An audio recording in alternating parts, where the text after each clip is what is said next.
What's up, my dudes? I'm having to record this a second time because the audio was messed up.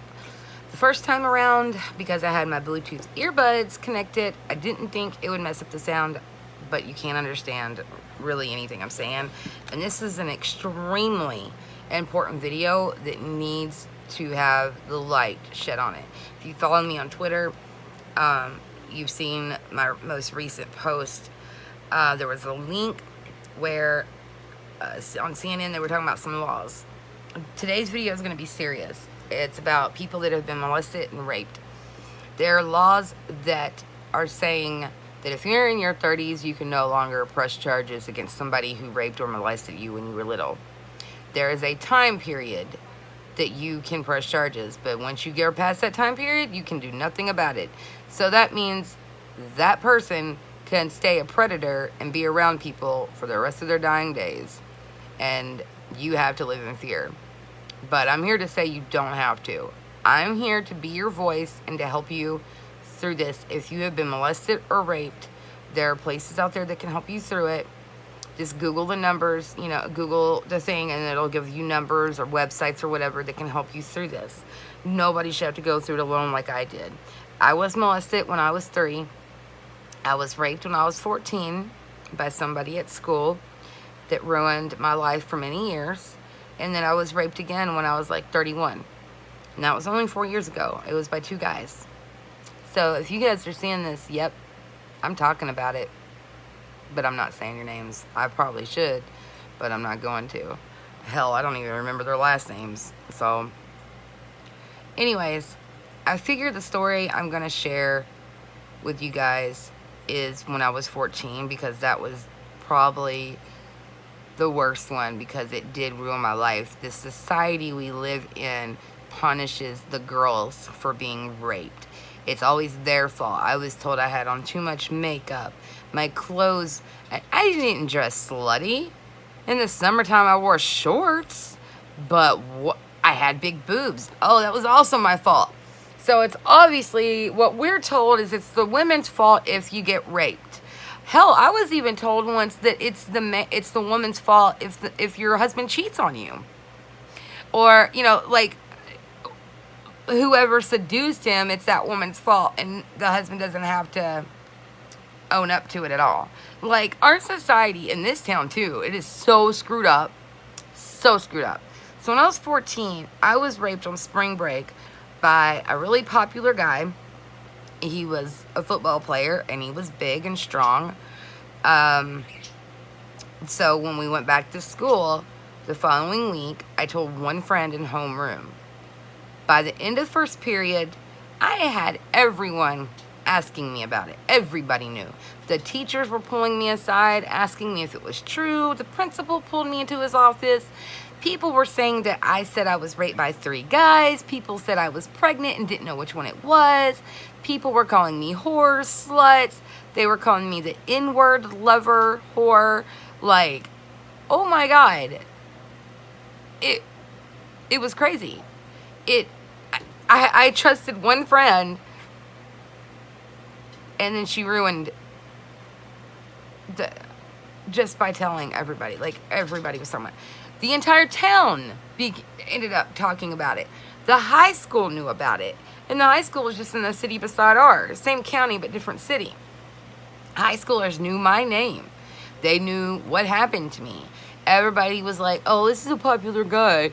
Nobody says no to him. I was in English class, and 4 girls knocked on the door and asked the teacher if they could take me outside in the hallway and talk to me. And she said yes.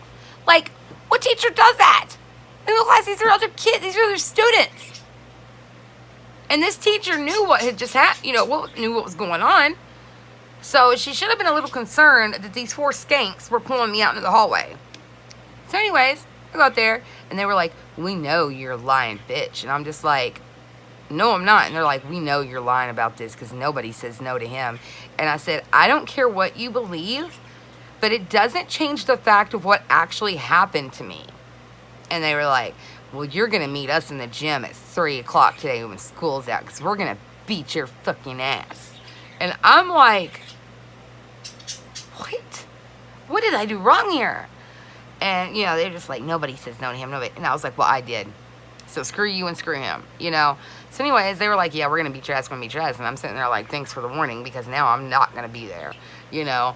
Like, who in their right mind would go and let 4 girls tag team them in a fight and you're alone? And I'd never been in a fight a day in my life. I still haven't been. I've never hit a girl. Never been hit by a girl. I've hit guys before, but that was only a couple times in the past because they deserved it. I mean, because they were like, anyways, that's a long story. But anyways, so I get on the bus instead of the gym. And next thing I know, they're pounding on the bus door. And we were getting ready to take off. We were waiting for the other buses to move. And the bus driver was like, can I help you? And they were like, we need Amy out here right now. Make her get outside. And this other girl's beating on my window because she sees me in the seat. And he was like, no. He was like, get off my bus. Nobody's getting off this bus except you. Go get off now. And they were like, fine, we're going to beat your ass tomorrow. We'll see you tomorrow. We're going to beat your ass. It got so bad. People were threatening to kill me, to hurt me. My mom had to take me out of school. We had to have a meeting with somebody. I don't remember if it was somebody on the school board or the principal or both, but we had to take me out of school. My mom had to homeschool me from 9th grade until the day I graduated as a senior. And for a couple years, it was like all people talked about. When they seen my face, they thought all kinds of bad things about me. They thought I was a liar or just a whore. I mean, I was slut-shamed. And this guy took my virginity. Like, how am I a whore here? You know, it was just a really dark time in my life. And then people wonder why I became an addict later on. It was like, I didn't know how to deal. Nobody ever taught me how to deal with dark emotional stuff. You know, so I was a cutter for 20 years, and then I was an addict for 14. Thankfully, I've been clean from both for over 3 years now. And, but it's still hard because my scars are not completely healed. And I'm talking about mentally. Being molested at 3 years old and then being raped a couple more times in my life made it to where I can't even have sex with my husband at this point. We have not had sex in 2 years. This is really hard for me to talk about because I want to be close to my husband. He deserves us to be close and intimate, and I want to make him happy. And I mean, I do in other ways, but physically, I don't want to be touched. I can't handle the thought of something being near my vagina. And I'm just being real right now because I know I'm not the only person out there like this. If you are a victim of any kind of sexual abuse, this is a lot of times what we go through for the rest of our lives. But thankfully, I have a really good counselor. He's been helping me through some other things in my life. And I think once I get through that, I want him to help me through this. Because I thought my scars had been healed.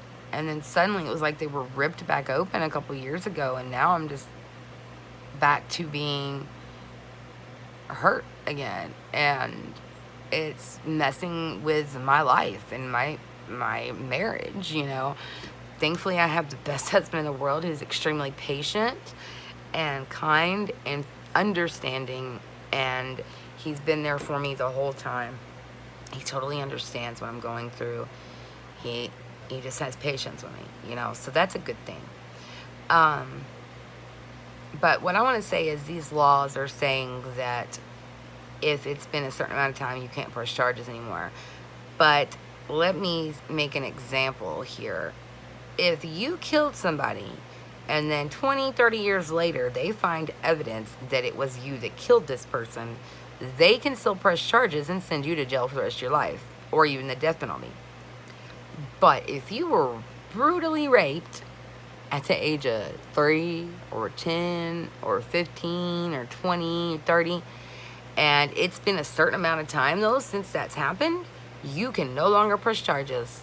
So this means that predator gets to go around creeping on other people, men and women, girls and boys, whatever their preference is, that's what they're doing.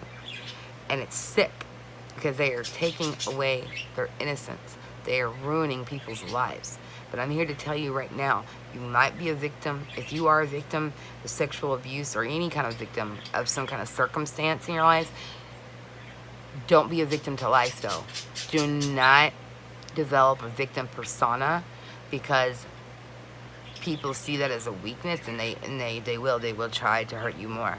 So yes, you can be a victim of circumstances, but do not be a victim of life. Be a fighter. Fight back.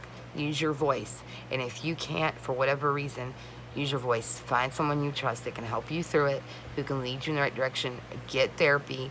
Google some numbers of people that can help you. And I'm going to post the link, so it'll let me, to that CNN story about the laws. And these were probably old laws that were made by old perverts themselves. And it's just sick what all these child predators have gotten away with. And then the story of the Vatican. There's proof now that the Vatican has covered up over 3,000 child molestation incidences. They have paid families off with hush money. It's sick. They have been raping 2-year-olds, babies, kids, boys, girls.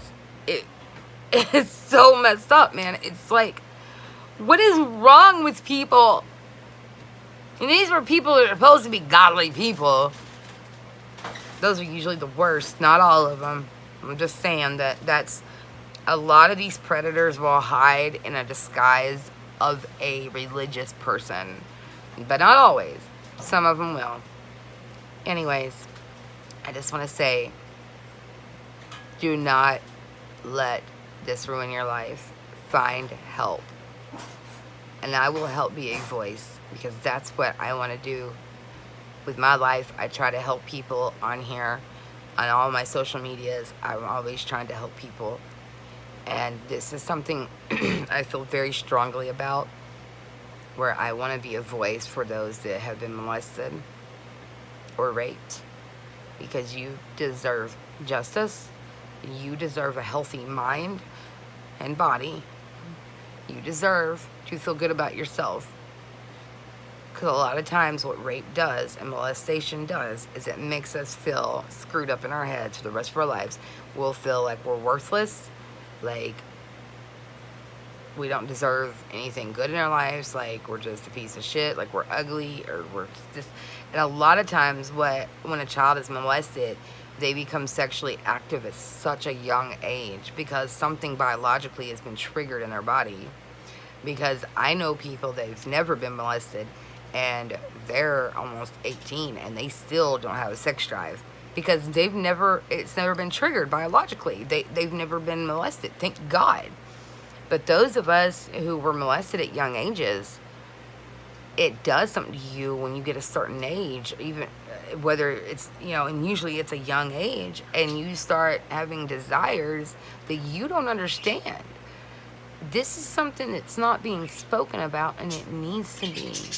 So if you're going through that, you need to find something, speak to your doctor about it, explain to them what's going on, be like, I was molested, and now for some reason I have sexual urges that were never there before, and I don't like it, or whatever, because people end up slut shaming you, and I don't want you guys to go through that.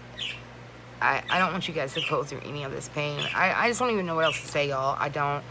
But hopefully YouTube will not crash this time, because I didn't lose the last video, but it was messed up because of the audio. So hopefully this one will be okay.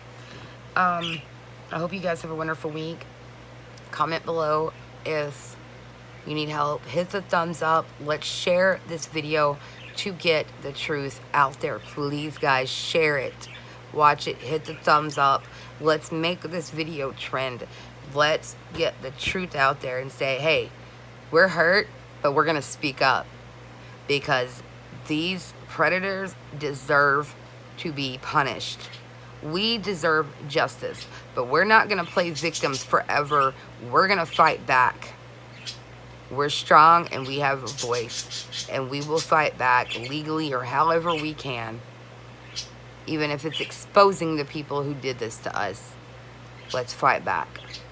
I love you guys. I love all my dudes.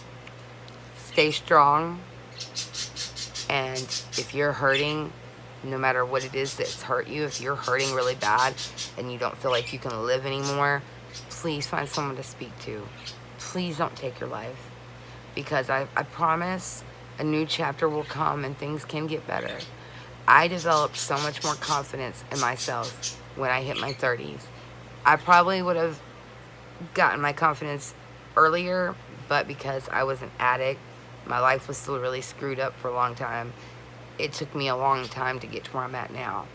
But I am guaranteed, I am guaranteeing you guys, I am determined that I am going to make something out of my life. I don't care if I'm 36 years old. It's never too late unless you're dead. And I'm going to make a difference in this world. I want my channel to blow up and get huge. I want to make people laugh. I want to make people smile. I want to inspire people, motivate people. And I want to teach them how to better their lives and their selves, and how to fight back and to take back your innocence, take back your life. Seek help, seek therapy. There's no shame in going to a therapist, because it can help. And write down your feelings, vlog about it. You don't have to post it, but like a lot of times I'll vlog, I'll like talk my feelings out on a video, and then I can delete it afterwards if I want. Or I usually just Snapchat my feelings down, or like I vent, and it helps me. I'm calm afterwards. You got to feel your feelings, deal with your feelings, then let it go, and you can heal from your feelings. Okay, it's my motto. Feel, deal, and heal. I love you guys. Peace out. Stay strong, guys.